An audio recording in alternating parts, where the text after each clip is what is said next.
Good Morning Business. Le débat.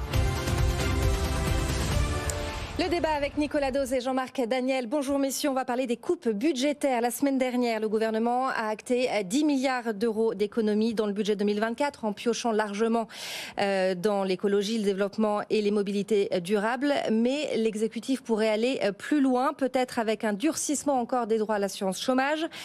Une hausse possible de la CSG pour les chômeurs selon le Figaro. De son côté, on a Édouard Philippe aussi dans l'opinion qui déplore qu'on ne réforme pas grand-chose et qui s'inquiète de l'état des finances publiques. Nicolas Dose, est-ce qu'on est déjà dans l'acte 2 des coupes budgétaires ? C'est fort probable. Et alors, c'est en contradiction totale avec ce que Bruno Le Maire nous a dit. Vous parlez des 10 milliards d'euros, c'était de la dépense d'État. Des dépenses de la fonction publique d'État. Et il avait revendiqué le fait qu'au grand jamais on allait taper dans la dépense sociale. Et puis ce matin, effectivement, le Figaro compile des informations déjà connues. Et il y a une info neuve dans les colonnes du Figaro, c'est que visiblement, une nouvelle réforme de l'assurance chômage, ça va intervenir. Gabriel Attal l'a encore confirmé, c'est avant l'été même. On pourrait réduire encore la durée d'indemnisation, qui est à 18 mois en dessous de 53 ans. On pourrait imaginer, ça reste un niveau plus élevé que le reste de l'Europe, mais on pourrait imaginer aller un petit peu plus bas. Il évoque aussi une possible dégressivité des allocations qui irait plus loin que ce qui existe aujourd'hui. Aujourd'hui, il n'y a que les cadres, au-delà d'un certain niveau de revenus, qui connaissent une dégressivité, même si on n'a pas baissé les cotisations qu'ils versent, ce qui est un peu un hold-up.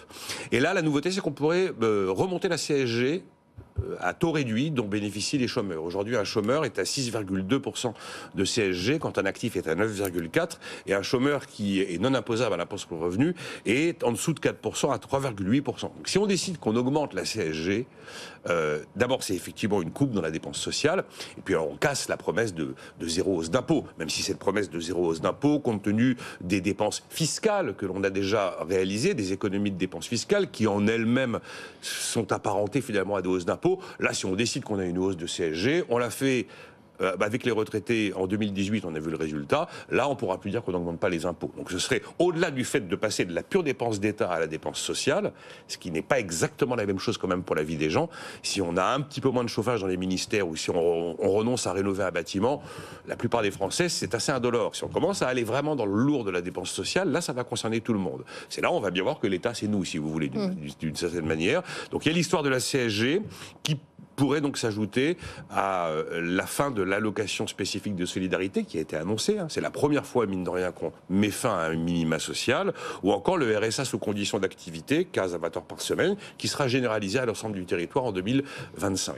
Et puis à ça, vous pouvez ajouter ce qui se trame aujourd'hui aussi sur la dépense de santé. Alors il y a des choses que l'on sait sur la dépense de santé, le doublement des franchises médicales, très bien, la guerre des taxis contre le nouveau mode de remboursement du transport sanitaire, ok, bon ça c'est en cours, mais là il est peut-être question de modifier l'indemnisation des ALD, les affections longue durée, les gens qui souffrent de diabète notamment, qui aujourd'hui sont pris en charge à 100%. Et ça engloutit les ALD, 66% de la dépense de santé.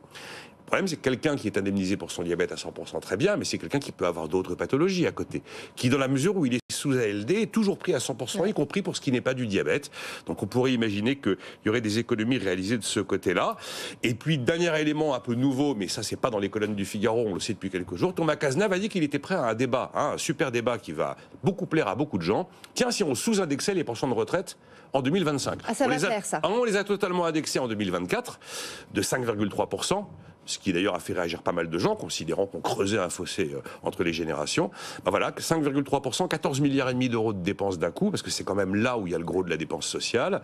Si on avait retiré un point d'indexation, c'était 2,7 milliards d'économisés. Donc on voit objectivement qu'on ne peut pas s'engager à ne pas toucher à la dépense d'État. On va évidemment toucher à la dépense sociale, et on se rend compte qu'on est vraiment dans un pays qui n'a plus les moyens de s'offrir une politique contracyclique. Une politique contracyclique, normalement, eh bien, vous serrez la vis quand ça va bien et vous la desserrez quand ça va mal. On n'a plus les moyens de s'offrir ça. Jean-Marc, il faut aller piocher dans les dépenses sociales. Moi, ce qui me frappe dans cette situation, c'est d'abord qu'on présente comme des économies des hausses d'impôts. Puis on va aussi. C'est pas des économies, des hausses d'impôts. Et donc derrière tout ça, il y a l'idée quand même que l'enjeu, c'est le déficit. Et donc, indépendamment de la dépense et de la recette, le véritable enjeu, c'est de réduire le déficit. Alors, il faut bien voir que Nicolas a dit, la dépense principale, c'est les retraites, c'est 14% du PIB. La dépense sociale en France, c'est 32% du PIB. Donc, c'est pas la retraite qui est l'essentiel. L'essentiel, c'est une accumulation de toutes ces dépenses. Quand on compare avec le Japon, par exemple, puisqu'on dit qu'une des raisons pour lesquelles il y a une dépense sociale très élevée, c'est parce que nous sommes vieux. Un pays vieillissant. Un pays vieillissant. Le Japon, qui est un pays beaucoup plus vieux que nous, consacre 25% de son PIB à la dépense sociale. Et en moyenne, dans l'OCDE, on est à 21% du PIB, 29% en Union européenne. Donc on est le pays d'ailleurs qui dépense le plus sur le plan de la dépense sociale.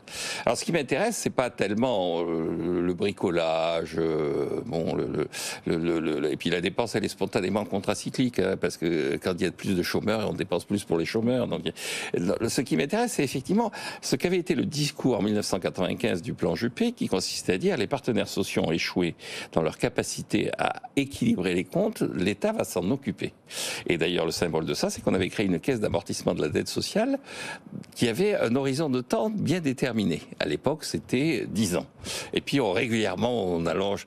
Souvenez-vous. C'est 2033, je crois, maintenant. Souvenez-vous qu'en 2020, au moment du débat sur les retraites, les gens se disputaient sur comment on allait utiliser le fait qu'en 2024, c'est-à-dire en ce moment, il n'y aurait plus de dette sociale. Et donc, les recettes de la CADES allaient permettre, effectivement, d'être basculées vers le régime de retraite. Il y a 145 milliards de dettes en carafé à la CADES. Donc, je crois que derrière tout ça, il y a un constat d'échec. C'est l'échec de la logique du plan Juppé, c'est-à-dire de la gestion des dépenses sociales par l'État.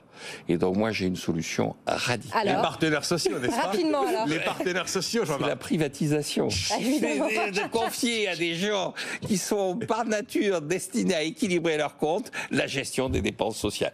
Privatisation. Ce qui est bien, c'est comme les auditeurs connaissent Jean-Marc, ils n'ont plus un souffle au cœur. Ils entendent qu'on va privatiser la Sécu ou l'enseignement supérieur. Ils sont habitués maintenant. Merci beaucoup à tous les deux.